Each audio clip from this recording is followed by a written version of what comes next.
আমার সকল বন্ধুকে জানাই স্বাগত। আমি আবার চলে এলাম একটি রেসিপি নিয়ে। রেসিপিটি দেখুন, দেখে ভালো লাগলে লাইক শেয়ার কমেন্ট অবশ্যই করবেন, আর যদি নতুন বন্ধু হয়ে থাকেন একটা সাবস্ক্রাইব করে দেবেন। আজ আমি বানাবো ইলিশ মাছের একটি রেসিপি।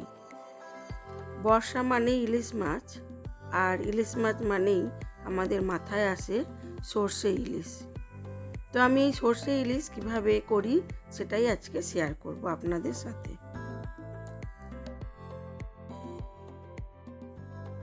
মাছগুলোকে খুব ভালো করে ধুয়ে নিয়েছি। ধুয়ে নুন আর হলুদ পরিমাণ মতো মাখিয়ে নিয়েছি, নিয়ে বেশ কিছুক্ষণ রেস্টে রেখেছিলাম। এইবারে সর্ষের তেলের মধ্যে মাছগুলোকে হালকা সাঁতলে নেব। তেলটা গরম হয়ে গেছে, দিয়ে দিলাম মাছগুলো।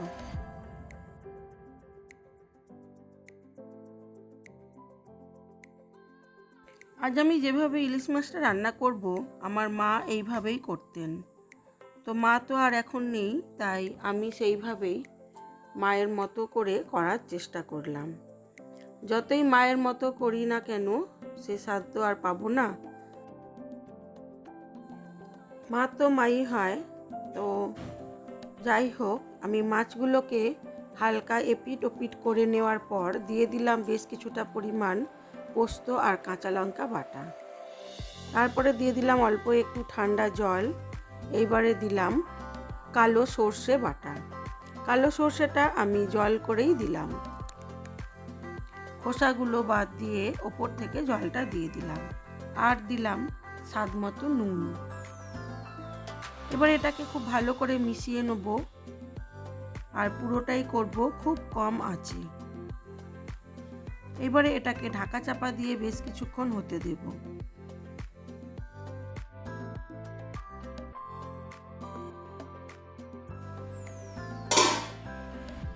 আর দিয়ে দেব এই যে ইমামি হেলদি অ্যান্ড টেস্টি।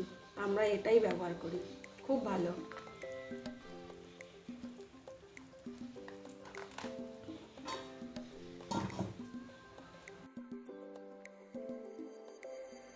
হয়ে গেছে আমার ইলিশ মাছ ভাপাটা। সর্ষে পোস্ত দিয়ে ইলিশ মাছ ভাপা, এটা খেতে দারুণ হয় এবং খুব কম সময়ে এটা হয়েও যায়। চলুন এবারে দেখাই আমার আজকের লাঞ্চ মেনুতে কি কি ছিল।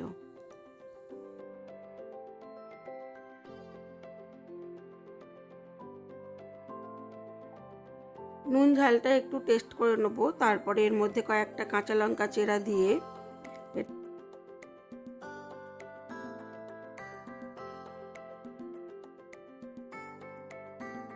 আরও কিছুক্ষণ কম আঁচে ঢাকা চাপা দিয়ে রেখেছিলাম। হয়ে গেছে আমার সর্ষে পোস্ত দিয়ে ইলিশ মাছ ভাপা।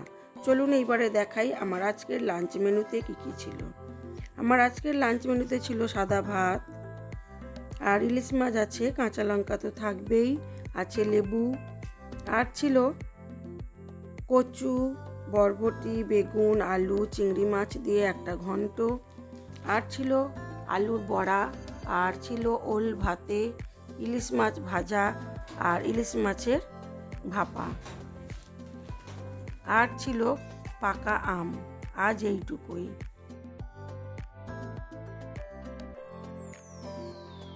আজ এই পর্যন্তই।